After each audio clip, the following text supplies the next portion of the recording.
오늘 우리에게 주신 하나님의 말씀은 사도행전 27장 1절에서 26절의 말씀, 신약성경 234면입니다.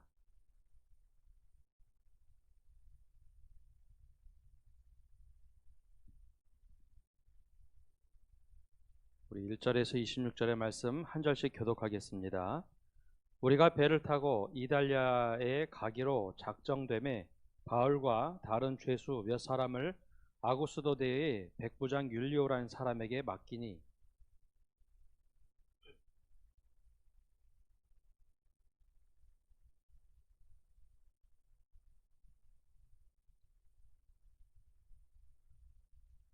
이튿날 시돈에 되니 율리오가 바울을 친절히 대하여 친구들에게 가서 대접받기를 허락하더니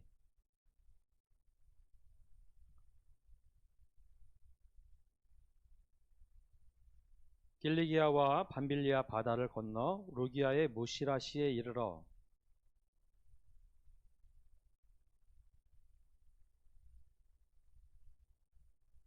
배가 더디가 여러 날 만에 간신히 니도 맞은편에 이르러 풍세가 더 허락하지 아니하므로 살몬의 앞을 지나 그레데 해안을 바람막이로 항해하며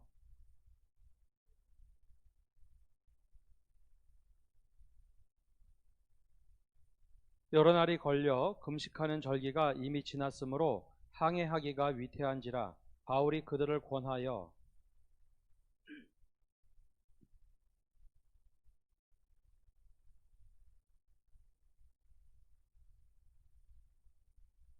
백부장이 선장과 선주의 말을 바울의 말보다 더 믿더라.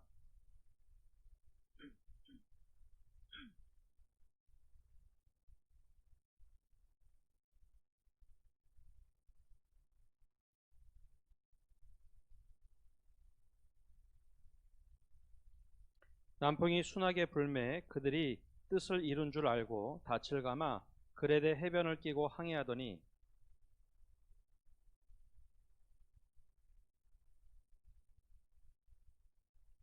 배가 밀려 바람을 맞추어 갈 수가 없어 가는 대로 두고 쫓겨가다가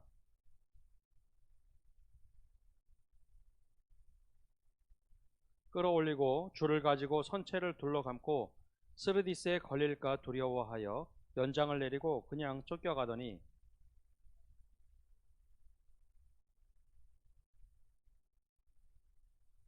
사흘째 되는 날에 배의 기구를 그들의 손으로 내버리니라.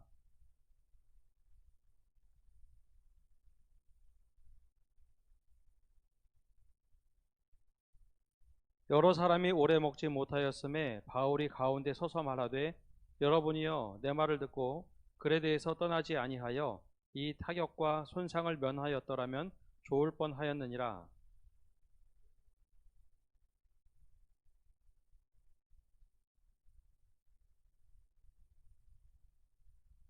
내가 속한 바 내가 섬기는 하나님의 사자가 어젯밤에 내 곁에 서서 말하되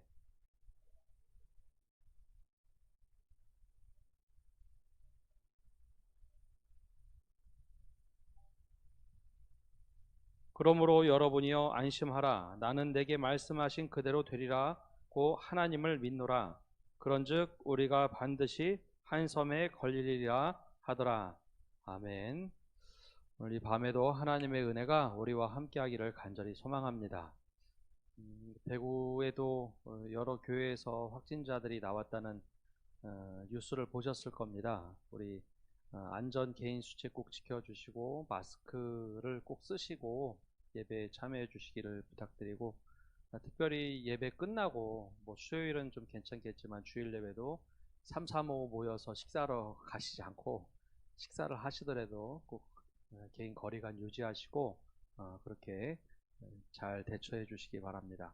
지금 현재 문제되는 모든 상황들은 지금 마스크 벗는 것 때문에 계속 문제가 생기기 때문에 좀 수칙을 잘 지켜주시고 또 교회 학교 예배는 우리 내일을 저희가 논의를 좀 하고 구체적으로 좀 알려드리도록 하겠습니다. 교회와 성도들에게 주어진 임무가 있습니다. 그것은 바로 세상 속에서 살아가면서 하나님 나라 가치를 이루어가며 하나님 나라를 살아가는 것, 이것이 그리스도인에게 주어진 책무 또 혹은 책임입니다. 하나님 나라를 살아간다는 것, 이것은 단순히 우리가 그냥 천국을 바라본다, 또 죽어서 가는 천국을 얘기하는 것이 아니라 이 땅에서 하나님의 나라, 즉 하나님 나라의 의와 평강과 희락을 어떻게 우리가 누리며 살 것인가, 또 생명을 어떻게 살릴 것인가에 초점이 맞추어져서 사는 것, 이것이 그리스도인의 책무입니다. 그래서 우리가 한 방향을 쭉 보고 가는 것, 이것이 우리가 온전히 바라봐야 될 시선입니다. 바다나 혹은 사막을 갈 때 꼭 나침반을 들고 가라고 이야기하죠. 지도와 나침반만 있으면 된다라고 이야기를 합니다. 그 이유는 나침반은 고장나지 않은 한 늘 북극과 남극을 가르치고 있습니다. 내가 어디로 가야 될지, 어디에 있던지, 어디로 가야 할지, 어떤 방향으로 가야 할지 늘 알려주기 때문입니다. 이 그리스도인의 삶이 하나님 나라 방향으로 쫙하게 방향지어져서 이렇게 살아야 된다라고 이야기할 수 있어야 합니다. 때로는 바다의 항구에 있는 등대와 같이 위험한 것이 무엇인지, 어디로 가야 하는지 사람들에게 길을 비춰주는 등대와 같은 역할을 해야 합니다. 꼭 직접적으로 뭐를 참여한다든지 그런 것도 대단히 중요하지만 세상이 어느 방향으로 가야 하는지 그것을 늘 말해주고 이야기하고 우리도 함께 그 방향을 바라보며 갈 때 세상의 길을 잃거나 요즘처럼 위태한 시대에 길을 잘못 갔다 하더라도 온전한 길로 다시 돌아올 수 있습니다. 바로 이것이 그리스도인들에게 주어진 책무입니다. 요즘 우리 사회, 정치, 경제, 안전망 모든 토대가 흔들리고 있습니다. 이거 정확하게는 우리나라만 그런 것이 아니라 전 세계에 있는 모든 나라들의 토대가 흔들리고 있습니다. 지난주에도 아는 지인들, 외국에 살고 있는 선교사들과 목회자들 소식을 좀 들었습니다. 미국도 독일도 혹은 선교지에 있는 나라들도 지금 거의 다 셧다운이 돼서 아예 움직이지 못하고 있다라는 소식들을 듣고 있습니다. 온 세계가 신음하고 있을 때 바로 이때 그리스도인들이 과연 무엇을 해야 될까? 주님의 몸된 교회가 어떻게 해야 될까? 또 그리스도인들이 어떻게 살아야 할까? 이것이 바로 우리에게 주어진 책무입니다. 그러나 문제는 특별히 우리가 속해 있는 한국교회 또 우리 교회 모든 것을 포함해서 보면 교회가 도덕적 가치를 잃어버리고 이기적인 모습이 너무나 드러나고 정치적인 모습이 드러나기 시작하면서 많이 신뢰를 잃어버렸다라는 것이죠. 요즘에 교회에 대한 센서스 조사하는 것을 보면 교회 신뢰도가 과거 10년 전에 비해서 반도 되지 않습니다. 이러다가 양치기 소년처럼 되는 것은 아닌가 하는 우려가 있습니다. 이제 대림절을 맞이하면서 주님이 다시 오실 것이다. 주님이 다시 오실 때 모든 것이 바뀔 것이다. 그리고 하나님의 통치가 이루어질 것이다 라고 외쳤던 수많은 선지자들 또 성경의 말씀 우리가 동일하게 외칠 때 사람들이 정말 그러겠어? 오랫동안 얘기한 것인데 그러겠어? 우리 모습을 보니 그런 것 같지 않다라고 이야기할 수 있지는 않은지 이런 것이 많이 걱정이 됩니다. 또한 예배당에서 그 바이러스가 퍼진다는 뉴스를 보면 사람들이 교회를 편하고 하나님의 사랑이 가득한 곳이 아니라 두려운 곳으로 인식할까 걱정이 참 많이 됩니다. 그럼에도 불구하고 우리가 지금 준비하고 가야 할 것은 하나님께서 우리에게 지금 무엇을 원하시는가, 지금 준비해야 하고 지금 우리가 제대로 된 방향을 보고 갈 때 이런 기대함이 있습니다. 내년 상반기가 됐던 하반기가 됐던 이 바이러스 종식이 되고 또 어느 정도 극복했다고 할 때 맞아, 저 교인들이 얘기한 것이 맞았구나. 저렇게 준비하고 바르게 가는 것, 생명을 살리고 의와 평강과 희락으로 살아가는 모습이 맞았구나. 우리도 그렇게 가야겠다라고 다시 교회가 회복이 되고 복음이 복음대로 회복되는 역사가 바로 나로부터 또 여기 계신 모든 성도 여러분으로부터 시작되기를 간절히 바랍니다. 오늘 말씀에는 하나님의 뜻을 담지하고 있는 교회가 어떻게 가야 될지를 잘 보여주고 있는 바울의 모습이 등장을 합니다. 지난주의 말씀에 이어서 보면 바울은 지금 잉여의 몸이 되었습니다. 갇혀서 재판을 받는 사람이 되었죠. 잘못된 믿음을 가지고 있다고 해서 유대인들에게 고발을 당하고 재판을 받고 있습니다. 그를 판결하려던 아그리파 왕도 가이사 총독도 로마 가이사에게 바울을 보내야겠다 결정을 했습니다. 로마로 압송을 하기 위해서 이달리아, 즉 요즘 표현으로 하면 이탈리아로 보내기로 결정을 합니다. 바울은 지금 잉여의 몸, 즉 죄인의 몸으로 사람들에게 신뢰받지 못하는 사람이 되어버렸습니다. 로마 군인들도 바울은 죄수였기 때문에 그의 말에 잘 귀 기울이지 않는 사람이 되어버렸죠. 즉 신뢰를 잃어버린 사람이 되었습니다. 당시 법으로는 죄수를 압송하기 위해서는 한두 사람이 요즘처럼 따라붙는 것이 아니라 수많은 사람들이 따라붙었습니다. 그때 로마 군인 중에는 율리오라는 사람이 호송 대장을 맡게 됩니다. 즉 백부장으로서 호송을 맡게 되죠. 재판이 일어났던 곳은 팔레스틴 지역의 가이샤라라는 지역이었습니다. 이 가이샤라 지역에서부터 로마로 한 번 가는 배는 없습니다. 요즘으로 이야기하면 우리가 외국 나갈 때 가까운 거리는 우리 대구에서도 한 번에 갈 수 있지만 먼 거리는 대구에서 인천으로 간다든지 일본으로 가서 큰 허브공항을 이용하죠. 거기서 좀 전보와 같은 큰 비행기를 타고 미주나 유럽을 가게 됩니다. 즉 가이샤라에서 로마로 압송하기 위해서는 한 번에 그 로마로 갈 수 있는 배가 없었고 또한 그렇게 큰 범선도 다니지 않았습니다. 그래서 그들은 배를 타고 가되 중간 기착지를 한번 거쳐서 가야 됐죠. 그때 제일 먼저 이용한 배는 작은 배였습니다. 그곳에는 군인들도 타지만 또 한 부류가 있었는데 소아시아로 가는 상인들이 탑니다. 이 상인들은 소아시아의 물불 교역을 위해서 그 배를 타고 함께 이동을 하죠.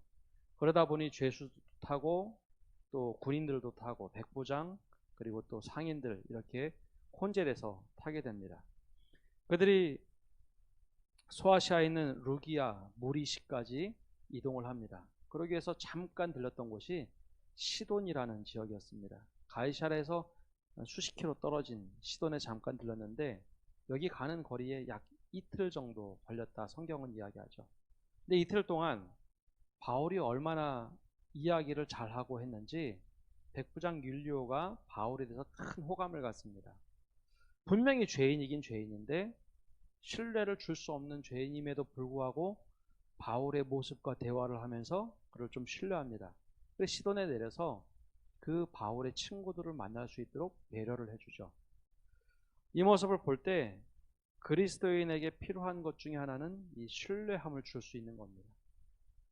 우리가 복음을 증거한다고 할 때 우리의 모습에 신뢰함이 전혀 없으면 복음이 되지 않습니다. 내가 신뢰함 없는 행동을 하거나 신뢰 없는 모습을 자꾸 보여주면 보여줄수록 사람들이 예수 그리스도를 믿을 수가 없습니다. 왜냐하면 예수 믿는 사람의 행동이 어떻게 저럴 수 있을까라는 의구심을 갖기 때문이죠. 그래서 자주 말씀드리는 것처럼 우리가 보배를 질그릇에 담는데 질그릇이 너무 지저분하거나 깨져 있으면 사람들이 그 질그릇을 보고 미처 보배를 받기 전에 실망하고 만다는 것이죠. 근데 사도 바울은 분명히 잉여의 몸으로 죄수였음에도 불구하고 잠깐 이틀 동안 배를 타고 가는데 이 백부장 율리오가 사도 바울에 대해서 큰 호감을 갖게 됩니다. 이것이 큰 감사죠. 바로 그리스도인들이 지금 교회가 많이 신뢰를 잃었다 할지라도 또 우리 모습이 신뢰 잃은 모습이라 할지라도 우리 자신이 변화되면 됩니다. 누구를 만나던 저 사람은 믿을 수 있다. 그리고 저 사람이 예수 믿는 사람이구나. 이 신뢰를 받을 수 있다면 그것보다 더 금상첨화가 없습니다. 그래서 우리가 신뢰받는 믿음, 신뢰받는 행동을 해야 합니다. 한번 지도를 보시면 이 가이샤라라는 지역이 어디에 나오는가 하면 저 지도에서 좀 잘 안 보이시는 것 같은데요. 오른쪽 제일 아래쪽에 있습니다. 가이샤라에서 출발해서 시돈이라는 곳을 지나서 둥글게 이렇게 한번 큰 곡선을 그리는데, 저 바다를 지나서 밤빌리아, 길리기아, 소아시아를 지나서 그 다음에 닿는 곳이 바로 소아시아에 있는 무라시라는 곳입니다. 가운데 조금 왼쪽 중간쯤에 있는데요. 저 무라시라는 곳은 소아시아에서 가장 중심되는 항구 중에 하나입니다. 우리가 사는 지역을 극동, 동아시아라고 부르지만 저 지역은 현재 소아시아라고 부르고, 그 당시에 아시아 그러면 저 지역을 얘기했습니다. 무라시가 왜 중요한가 하면 저곳은 허브 공항과 같은 곳입니다. 즉 애굽에서 로마 지배를 받기 때문에 애굽에서 조공을 바쳐야 되는데, 애굽은 곡창지대로 참 유명한 곳이었습니다. 나일강 삼각주에서 많은 곡식이 나오면 로마에 조공을 바치는데, 애굽에서 즉 이집트에서 곡물을 실어다가 한 번에 로마로 갈 수 없기 때문에 반드시 거치는 것이 소아시아인데, 그 중에 대표적인 항구가 저 사도 바울이 갔던 무라시입니다. 그래서 저 지역까지는 작은 배를 타고 해안길을 따라 쭉 이동을 했지만, 저기서부터는 큰 배를 타고 범선을 타고 가게 됩니다. 이 지역은 또 소아시아 상인들이 로마에 가기 위해서 늘 대기하고 있던 곳입니다. 이곳에 큰 배가 오면 거기에 가득 싣고 가게 되죠. 실제로 백부장 율리우와 그리고 많은 사람들이 그곳에 도착한 뒤에 며칠간 머물다가 이 백부장이 배 한 척을 섭외를 합니다. 그 배의 이름은 알렉산드리아라는 배입니다. 이 알렉산드리아 호는 단지 그냥 배 이름이라기보다는 알렉산드리아라는 북아프리카 지역에서 출발한 배의 이름입니다. 북아프리카에 알렉산드리아라는 도시가 있는데 거기서 출발해서 이 도시까지 왔던 것이죠. 상고 도시에서 이 배를 타고 가려고 이제 준비를 합니다. 근데 성경에는 날짜 혹은 계절이 특별하게 나오진 않지만 여기에 흔적들을 몇 가지 남긴 게 있습니다. 이 금식할 때에라고 하는 이야기들이 나오는데, 유대인들이 금식하는 절기는 보통 10월 첫째 주, 둘째 주 정도 되는 날입니다. 이때 대속죄일이 있는데요. 유대인의 달력으로는 7월 10일 정도가 됩니다. 근데 이쯤 되면 유대인들이 일주일간 금식하는 절기를 갖습니다.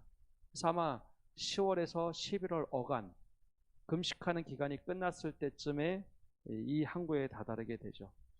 여기서 알렉산드리아 배를 탈 때 가장 중요한 배에 오르는 사람 혹은 결정권자가 되는 사람은 선장이 아니라 이 배를 타게 된 백부장 율리오가 제일 중요한 결정권자가 됩니다. 왜냐하면 당시에 이 알렉산드리아호는 애굽에서부터 출발해서 로마에 조공을 바치던 범선이었기 때문에 거기에는 쌀이, 곡물들이 가득히 담겨 있습니다. 그럼 이것을 상인들에게 맡길 수는 없고 반드시 로마 군인들이 타서 이 배를 로마까지 제대로 가도록 인도를 해야 합니다. 따라서 이 백부장 율리오는 로마 군인으로서 이 배를 접수하게 되죠. 그래서 상인들과 같이, 죄수들과 같이 배를 타고 이동을 하게 됩니다. 근데 이 배가 얼마나 컸는가 하면 저 뒤쪽에 보면은 276명이 탔다라고 되어 있습니다. 배에 276명이 탔다라는 것이 단지 이 승객들만 이야기하는 것일 수도 있고 또 노예를 포함한 것일 수도 있습니다. 저 왜 노예라고 하냐면 요즘의 배야 이 디젤 동력으로 터빈을 돌리고 프로펠러를 돌리지만 이 당시의 배는 모두가 노예들이 배 밑에 들어가서 열심히 노를 저어서 가는 배들이었습니다. 그러니까 276명이 타고 곡물이 가득 실린 배를 탔다면 이 배가 어느 정도 컸는지 대충 한번 짐작을 해 보십시오. 아직 남아있지 않았기 때문에 이 배가 어느 정도 컸는지 모르겠지만 200, 약 거의 300명 이상이 타는 아주 큰 범선이었습니다. 근데 이 배를 타고 이제 출발을 합니다. 이 백부장과 함께 논의를 합니다. 다시 한번 조금 전에 그 지도를 띄워줘 보시면요. 저 지역 그 루기아 성의 무라시에서 출발을 할 때 처음에 저기 중간에 니도라는 쪽으로 이동을 합니다. 근데 저 니도라는 곳까지 가는데 지금까지 이동했던 작은 배로 이동했던 것과는 다르게 저기에는 엄청난 바람이 많이 부는 곳입니다. 그래서 저 잠깐 이동을 하는데 그 큰 범선이 큰 바람에 밀려서 저 몇십 킬로 가는데 굉장히 고생을 합니다. 그래서 니도에 도착하자마자 고민을 합니다. 우리가 저기서 바로 로마로 갈 것인가? 아니면 다른 곳을 거쳐서 갈 것인가? 백부장과 선장이 논의를 하죠. 그리고 나서 출발한 곳이 바로 로마로 갈 수는 없으니까 그레데 섬을 돌아서 가자. 그래서 아까 그레데 섬 밑에 나온 곳으로 밑에 쭉 내려와서 저 섬을 돌게 됩니다. 근데 저 제일 처음에 도착한 곳은 그 다음 지도를 한번 보시면요. 그레데 섬의 미항이라는 곳을 들어갑니다. 저 미항이라는 곳은 정박하기엔 좋으나 저기에는 많은 물자를 실을 수 없는 곳입니다. 굉장히 이제 추워지기 시작하는 그 시기죠. 그래서 그 사람들이 생각을 합니다. 우리가 겨울을 날 거라면 저 미항에서 나는 것보다는 저 베니스라는 지역에 가서 나는 것이 좀 좋겠다. 그래서 베니스로 출항을 하려고 막 준비를 하죠. 근데 그때 바울이 여기서 이야기한 것이 있습니다. 초겨울 날씨, 강풍이 많이 부는 이 시기에 바울이 이야기를 합니다. 뭐라고 이야기하냐면 이해 충돌에 대한 논의가 벌어지는데요. 아시아에서 온 상인들 그리고 백부장 이 사람들은 빨리 출항하기를 원했습니다. 그리고 선장도 빨리 출항하기를 원했죠. 왜냐하면 곡물을 실은 사람 이 선장도 빠르게 로마에 들어가서 곡물을 내려주고 자신의 품삯을 받고 다른 곳으로 이동을 해야 돈이 됩니다. 상인들도 만약에 저기서 겨울을 난다면 적어도 4개월 이상 묶여 있는데 자신이 가지고 있던 돈까지 다 소비하게 되죠. 그래서 웬만하면 출항하기를 원합니다. 근데 저 지역에 특징들이 있는데 보통 9월에서 11월까지는 아주 위험한 시기, 바람이 너무 많이 불어서 좌초할 수 있다라는 시기로 늘 경고의 계절이 됩니다.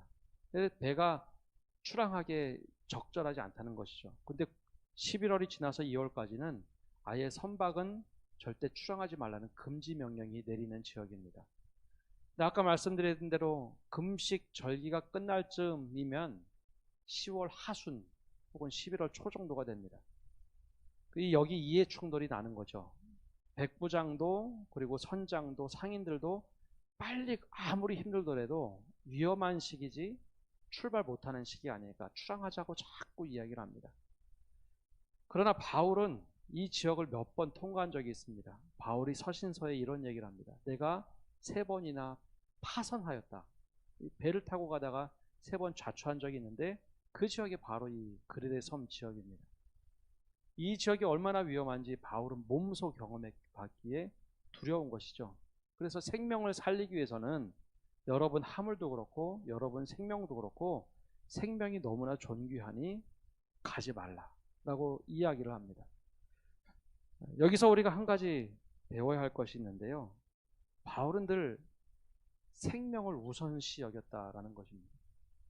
그러니까 어느 순간에 교회들이 생명 그러면 영혼 구원에만 우리가 초점을 맞춰서 영혼을 살려야 된다라는 이야기로 많이 가 있는데요. 정확하게는 교회는 하나님께서 허락하신 전인적인 생명을 살리는 곳이 교회입니다.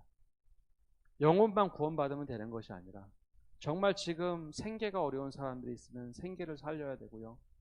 강도 만난 자가 있으면 강도 만난 자를 살리는 것이 교회가 되어야 합니다. 바울이 바로 이 모습을 보여주죠. 아무리 돈이 급하고 아무리 경제적 이득이 된다 할지라도 우리가 가지고 있는 생명이 중요하니 겨울을 나는 게 좋겠다라고 권면을 합니다. 근데 이 이야기가 잘 들리지 않아요. 백부장도 선장도 상인들도 지금 돈이 너무 급했어요.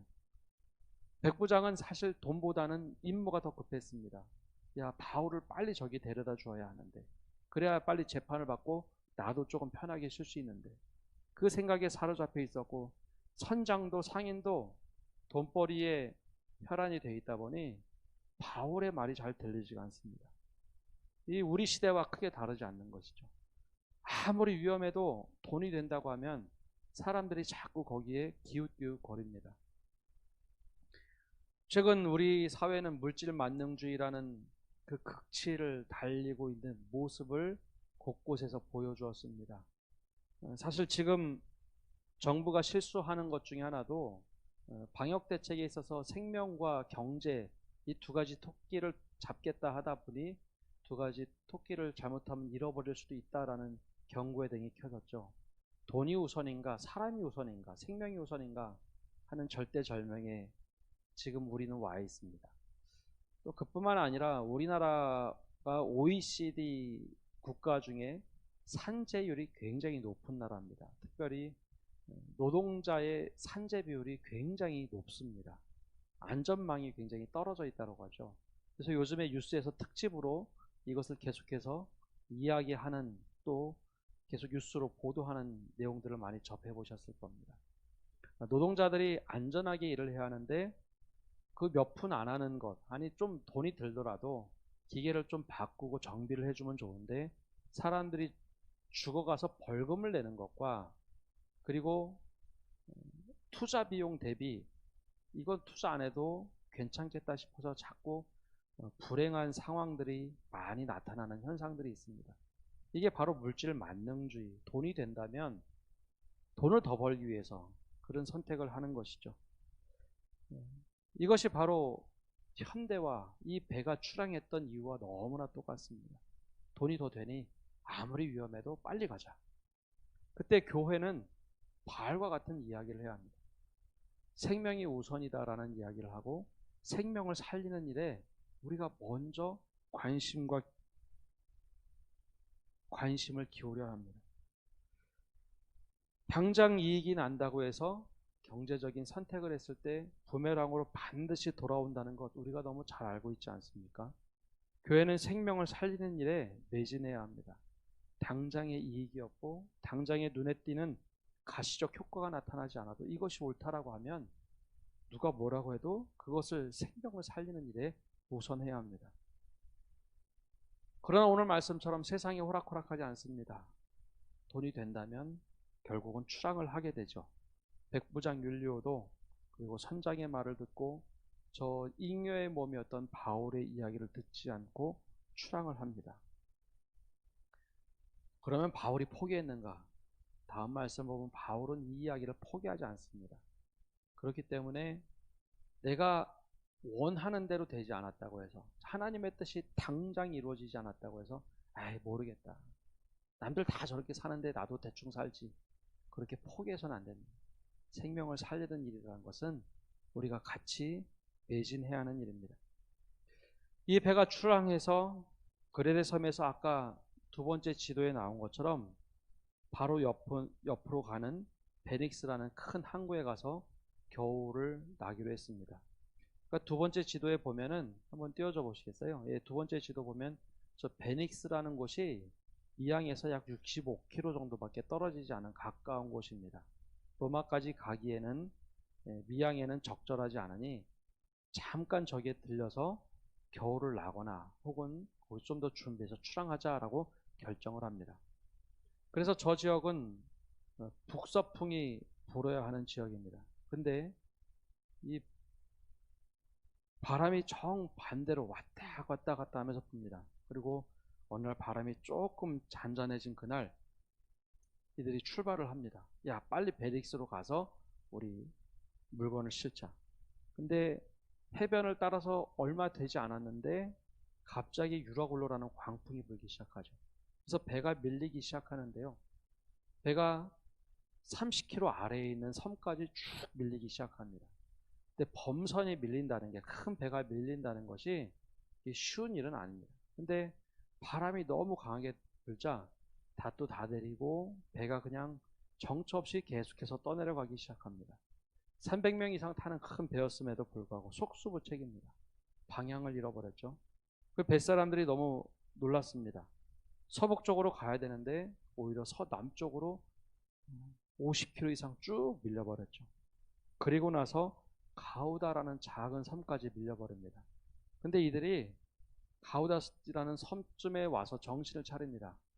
그때 무엇을 하는가 하면 17절부터 20절까지 이제 정신을 차렸던 사람들이 하는 일이 나타납니다.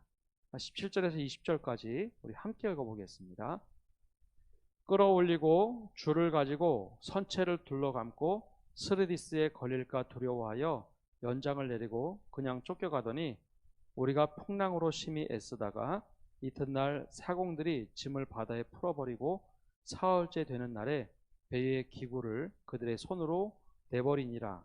여러 날 동안 해도 별도 보이지 아니하고 큰 풍랑이 그대로 있음에 구원의 여망마저 없어졌더라.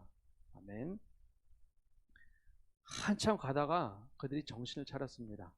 여기 보면은 말씀에 보면 그들이 거루를 끌어올렸다라고 하는데 거루는 구명정을 이야기합니다. 그러니까 배가 한 30km 쭉 끌어온 다음에 떠내려간 다음에 그들이 정신을 차렸어요. 야, 저 구명정 빨리 끌어올려야지 나중에 살 수도 있겠다. 구명정을 끌어올리고 나서 그들이 연장을 내려놓기 시작합니다. 이 연장을 내려놨다는 것이 무엇인가 하면 해적들이 나타나거나 배를 수선해야 될 그 도구들을 이제 다 내려놓기 시작하고 밧줄로 배를 다 묶기 시작합니다. 풍랑 영화 혹은 배 좌초하는 영화를 보다 보면 배가 이렇게 휘청휘청하면 물건들이 막 쏟아지는 거 보시죠. 그 쏟아지는 물건이 굉장히 위험하다고 얘기합니다. 쏟아지는 물건에 잘못해서 사람이 깔려 죽을 수도 있고 그리고 이것이 떨어지면서 혹은 쓰러지면서 배를 파손할 수 있기 때문에 그제서 정신 차리고 막 묻기 시작을 했죠. 근데 그 다음에 했던 일이 이제 그들의 마음 상태를 보여주기 시작합니다. 처음에는 연장을 내렸지만 두 번째 심히 풍랑으로 애쓰다가 이틀 이상 지나다 보니 그 다음에 했던 일은 짐을 바다에 풀어 버리기 시작합니다. 근데 원래 이 사람들이 왜 출항을 했나요? 경제적인 이익 때문에 출항한 것 아닙니까? 조금 더 돈 더 벌겠다고. 겨울을 3개월 지나서 겨울 나서 가면은 참 안전한데 돈 더 벌겠다고 출항을 했는데 지금은 그것도 다 중요하지 않게 돼 버렸습니다. 짐을 많이 풀어서 버리는 만큼 배가 덜 흔들린다는 이 선원들의 속성이 있기 때문에 짐을 버리기 시작합니다. 여기에는 조공으로 바쳐야 될 곡식도 갖다 버리기 시작하고 상인들은 자신이 팔 물건들을 막 갖다 버리기 시작합니다. 생명이 더 중요하다는 것을 이제야 깨달았던 것이죠. 근데 그래도 모든 것이 해결이 되지 않았습니다. 사흘째 되는 날 여전히 배는 풍랑 가운데 있습니다. 그러자 그때는 배의 기구를 버렸다라고 오늘 말씀에 이야기하고 있습니다. 처음에는 연장을 버렸지만 배의 기구를 버렸다는 것은 돛이라든지 아니면 돛을 옆으로 펼치던 활개나무라든지 이런 것을 다 갖다 버리기 시작을 했습니다. 배가 너무 많이 흔들리고 아무것도 할 수 없자 이들이 거의 정신을 다 잃어버렸습니다. 우리가 다 죽게 생겼다. 그리고 나서 여러 날 동안 해도 달도 보이지 않았다는 것은 계속해서 구름이 꽉 껴있고 비는 오고 풍랑이 쳤다라는 것을 이야기하죠.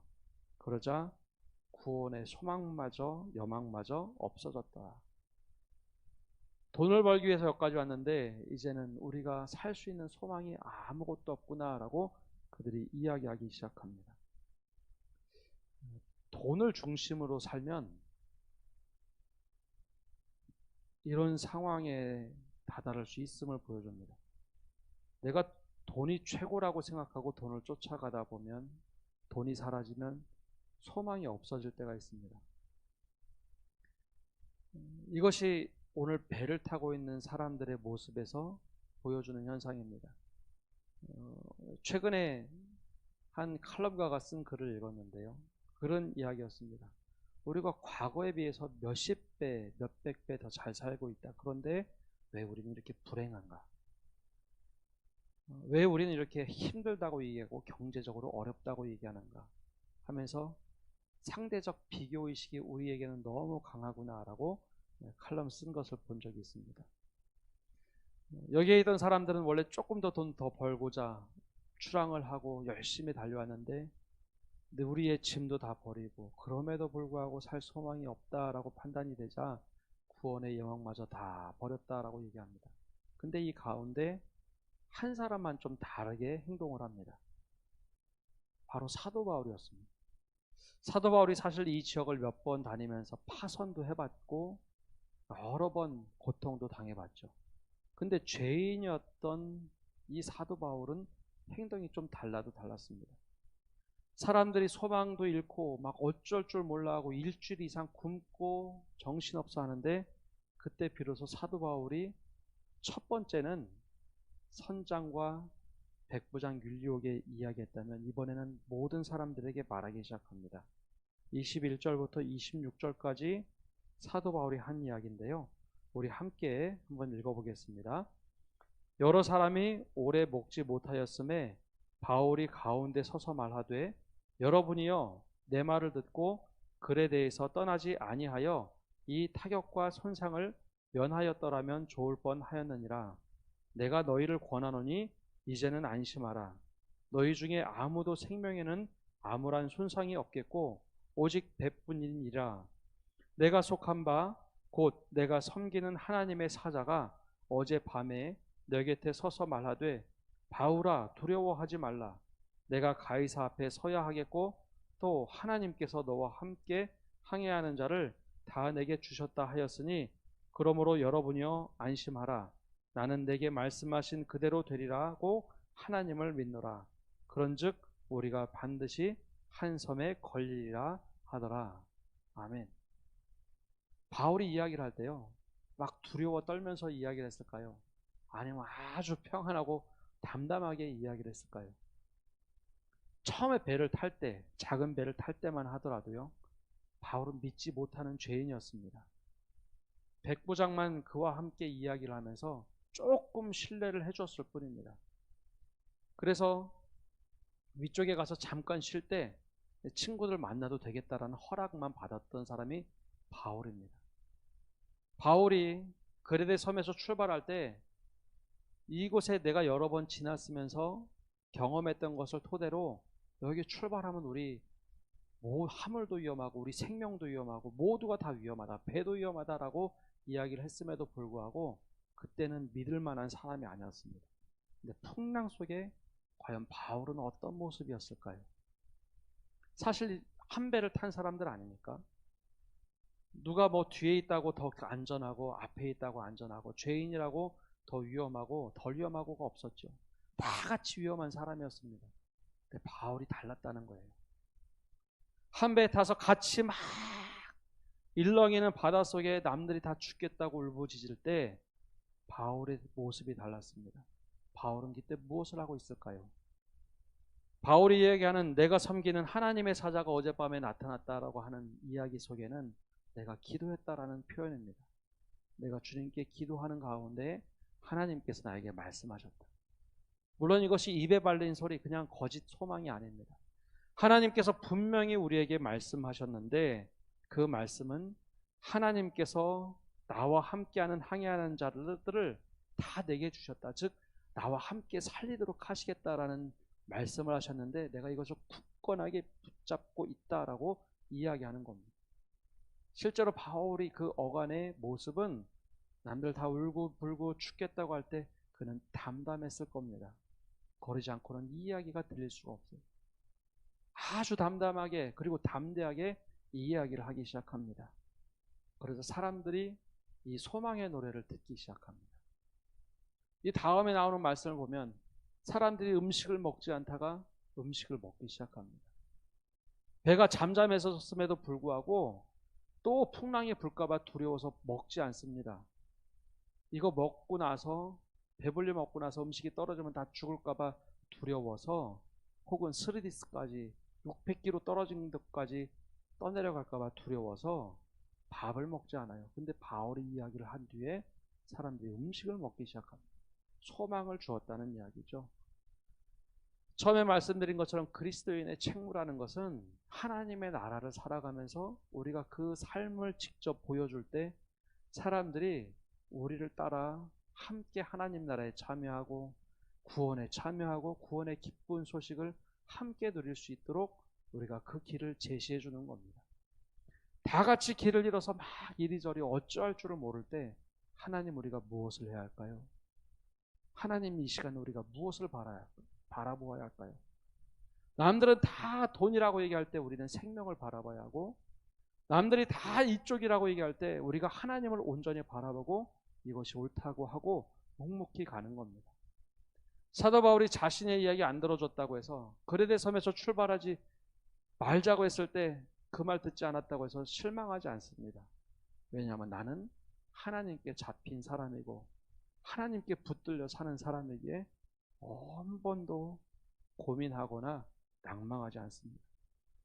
사도 바울의 이 소망의 노래를 듣다 보면 시편 말씀이 기억이 납니다. 시편에 이런 말씀이 있죠. 내가 하늘에 올라갈지라도 거기 계시며 수월에 내 자리를 펼지라도 거기 계시니이다.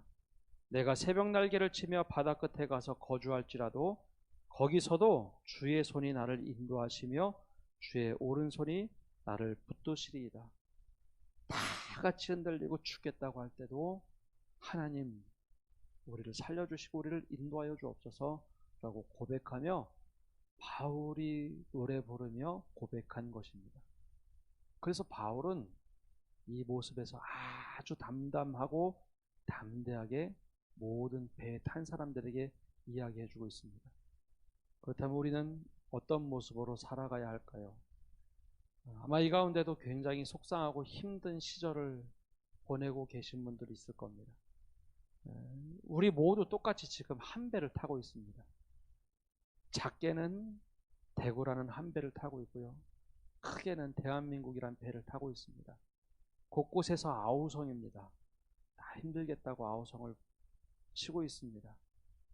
오늘 사공들이 벌였던 것처럼 첫 번째는 연장을 내려놓고요. 두 번째는 정말 내가 중요하다고 생각됐던 생계의 가장 기본적인 수단이었던 것을 지금 멈추고 있습니다. 그 다음에 내가 가장 소중하다고 생각했던 배의 기구를 버리기 시작하면 실제로 살 소망이 없어지는 때입니다. 거기에 집착을 하면 그렇게 없어질 때입니다. 바로 이때 우리가 무엇을 얘기해야 될까요? 어떻게 방향을 제시해야 될까요? 바로 이때 우리가 구원의 노래를 이야기해야 되고 정말 하나님께서 무엇을 원하시는지 우리가 이제는 이야기할 때입니다. 교회가 정말 신뢰를 많이 잃어버렸습니다. 그러나 사도 바울이 처음 배를 타고 신뢰 없던 자가 지금 신뢰 있는 사람으로 바뀌었습니다. 하나님의 말씀을 해도 듣지 않던 사람들이 지금은 이제 하나님의 말씀을 듣기 시작을 합니다. 바로 소망이 없다고 생각됐던 바로 이때, 바로 우리가 소망의 노래를 불러야 되지 않겠습니까? 그러기 위해서는 우리의 삶이 하나님 보시기에, 또 모든 사람들이 보시기에 정중동 하나님께로 향해 있어야 합니다. 그래야 사람들이 우리를 보고 우리의 이야기에 경청하기 시작합니다. 바로 이렇게 되기까지 사도 바울에게는 짤막한 시간, 한 달의 시간이 있었지만 우리에게는 더 오랜 시간이 필요할런지도 모르겠습니다. 우리는 훨씬 더 큰 배를 타고 있기 때문이죠. 다 같이 흔들리는 이 순간 우리가 이 배를 타고 소망의 노래를 부르고 소망의 이유를 얘기하고 소망에 관한 이유를 묻는 모든 사람들에게 두려움과 떨림으로 우리가 이야기해 줄 수 있는 그런 모든 성도들 되시기를 간절히 바랍니다. 기도하겠습니다. 하나님, 오늘도 저희가 주님 앞에 나와서 기도 가운데 참여합니다. 주님께서 이 기도 가운데 함께하여 주시고 특별히 소망을 잃어버린 모든 이들에게 하나님께서 은혜 주셔서 우리가 소망을 노래하며 나아갈 수 있도록 은혜 내려 주옵소서. 우리가 한 배를 타고 있습니다. 곳곳에서 들려오는 울부짖는 소리들, 절망에 빠졌다고 하는 그 소리들을 들을 때 함께 절망하고 함께 좌절하는 것이 아니라 하나님께서 이 대림절 가운데 소망을 우리에게 주셨사오니 하나님 주님께서 우리를 꼭 붙잡아 주시고 우리를 인도하신다는 것을 굳게 붙잡고 우리가 소망의 노래를 부를 뿐만 아니라 우리 이웃들에게도 소망이 없는 이들에게 구원의 소망을 잃어버린 모든 이들에게 하나님 기쁨의 소식을 함께 나눌 수 있도록 은혜 내려 주옵소서. 그릴 때 우리의 삶이 하나님 보시기에 온전한 삶이 되도록 인도하여 주옵소서. 이 모든 말씀 예수님의 이름으로 기도합니다. 아멘.